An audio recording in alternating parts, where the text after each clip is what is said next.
This anime series broke new ground by starting with the demon lord already vanquished and the hero deceased. It stands as the first to explore the aftermath of true peace in the world. Like a blunt knife, it gently but persistently prods at your sensitivities, not causing deep wounds, but still inflicting noticeable pain. After a decade of adventures, the hero's party triumphantly defeats the demon lord and returns to their homeland. Celebrated and knighted by the king, they relish their moments of peace during the festivities. Yet, no feast lasts forever. For the average human, this decade-long odyssey was the highlight of their lives, filled with thrilling and cherished memories. However, for Frieren, the elf maiden of the group, these 10 years were merely a blink in her long life, barely stirring any waves of emotion. That evening, they witnessed a centennial meteor shower, a rare event occurring once every 50 years. After pledging to reunite in 50 years, Frieren resumed her journey across the continent in pursuit of magical knowledge.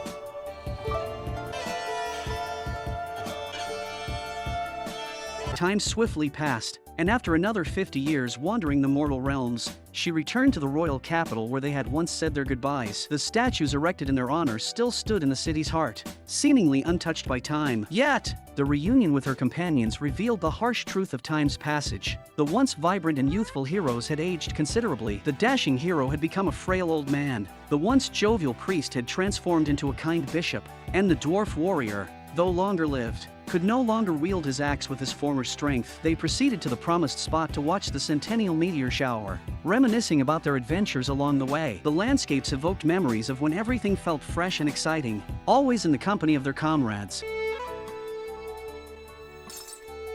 As they watched the meteor shower once again, only Frieren remained unchanged. Her companions had aged, no longer the youthful figures of the past. The meteor shower that night, like the years that had slipped away, gradually faded. After accompanying her companions on this final journey, the hero passed away peacefully, leaving the kingdom in mourning. Initially unaffected, Frieren, after another 50 years of travel and experiencing the vicissitudes of life, came to realize the profound significance of those 10 adventure-filled years in her heart.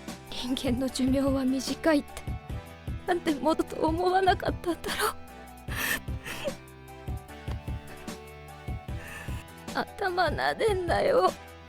Following the funeral, the group parted ways once more. Despite feeling a sense of loss, Frieren set out on her journey again. Time, like flowing water, swiftly passed. It was 20 years later when she next visited the priest. Passing through the holy city, she decided to check on him. By then, the priest had forsaken alcohol, and the ravages of time were deeply etched into his face, signaling his awareness of his impending end. He requested Frieren to take his adopted child, Frieren, on her travels. However, she declined. Fully aware of the journey's hardships and dangers, she did not wish to fulfill her friend's dying wish at the expense of potentially losing their lives on the road. Understanding her steadfast nature, the priest did not insist further. Instead, he asked her to delve into the ancient resurrection magic left by the sages, hoping to extend his life a bit longer and to spend that time teaching Frieren magic. Frieren saw no reason to refuse the teaching request. She lightly mentioned that her research might take 5 to 6 years, playfully warning the priest not to die too soon. After the priest held on for 5 more years, he finally became too ill to continue and was confined to his bed.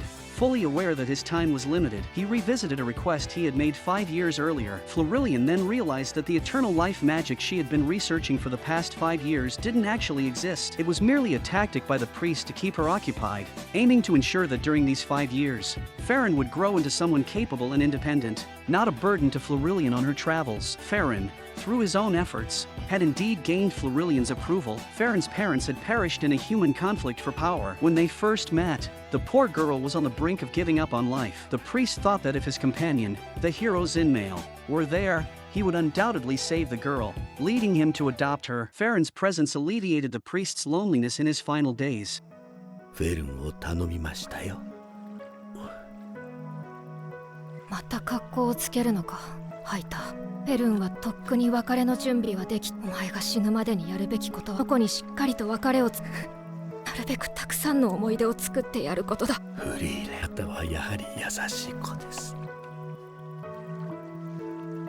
Following the priest's death, Frieren fulfilled their pact by pouring his favorite wine over his grave, a pleasure the wine-loving priest had forsaken to see Frieren grow up. Now, he could finally indulge without restraint. Frieren, with Frieren in tow, resumed her quest to gather magic. Their journey included helping farmers harvest ripe pumpkins in exchange for a spell that conjured warm tea, and cleaning streets for a merchant to earn a spell capable of removing rust from a statue. Often, minor tasks detained them in one place for months, making their progress seem all the slower. One day, they were tasked by an elderly woman with restoring a neglected hero's statue outside the village, which had become overrun with weeds. 70 years prior, the village had faced a demonic invasion, and it was the hero Zinmail who had heroically defended it. The villagers erected the statue in gratitude, but as generations passed, the memory of the hero faded, and the elderly woman could no longer maintain it. Florilian's magic quickly cleared the weeds, but the stark statue seemed too plain. Frieren proposed using a spell they had previously used to create a flower field to add some vibrancy. Florilian,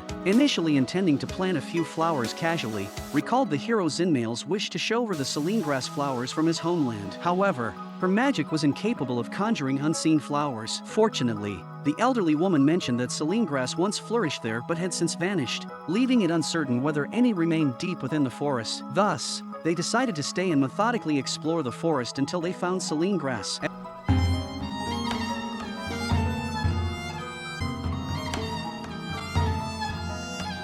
As half a year swiftly passed, Frieren became weary of the repetitive search. She felt that Florilian, with her formidable magic, should engage in more meaningful endeavors. Florilian understood her point and promised to search a bit longer before departing. During their conversation, a seed mouse snatched away some seeds they had set aside and darted into the forest. Florilian, with her sharp senses, quickly used magic to track the seed mouse's footprints and followed it. 草月草。僕の故郷の花でね、とても美しいんだ。僕ほどではないんだけどね、フリーレン。いつか君に見せてあげたい。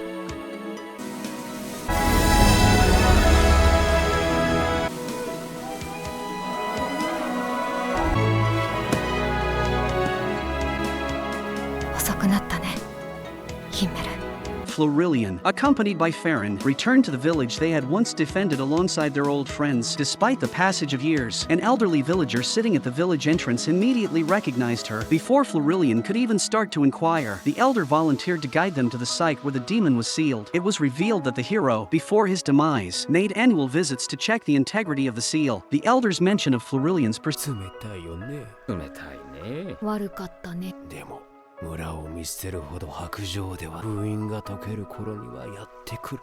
Perceived indifference, whether it was criticism for her neglect of the village's safety or for not revisiting, became irrelevant. After confirming that the seal was indeed weakening and would soon break, Florilian decided to rest for the night and planned to release and eliminate the demon the following day. That evening, Frieren questioned why the demon was only sealed and not killed outright. Florilian explained it was due to his overwhelming power. He was the most formidable magician in the demon lord's army, having developed a pioneering magic capable of breaching any human defense or resistance at that time. This lethal magic was responsible for the deaths of more than half the adventurers in the region. Lacking the strength to kill him, the hero's party opted for sealing him instead. The next day, Florilian personally lifted the seal. The reawakened demon greeted her politely and inquired about the years that had passed and the fate of the demon lord. Upon learning that the demon lord had been defeated 80 years prior, the demon prepared to cast a spell in vengeance.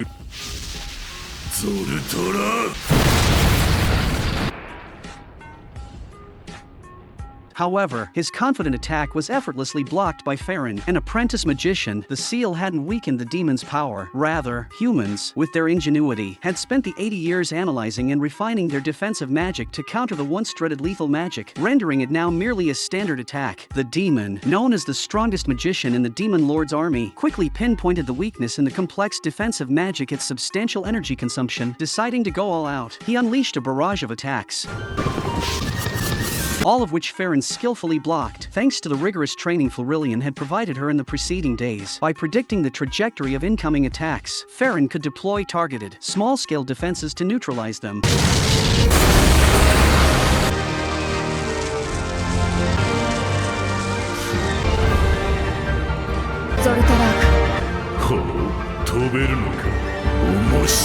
Ultimately, the once feared demon met his end by his own creation. His arrogance, underestimating the progress of the era, became the very weapon that led to his downfall. After resolving the situation, as the villagers bid her farewell, Florilian recognized an elderly man wearing a straw hat as the mischievous boy who had flipped her skirt 80 years earlier, bringing a flood of memories back to her. 何やっとんじゃクソガキ Thus, Florillion decided to trace the footsteps of their past adventures, revisiting the paths they had taken before they were erased by time.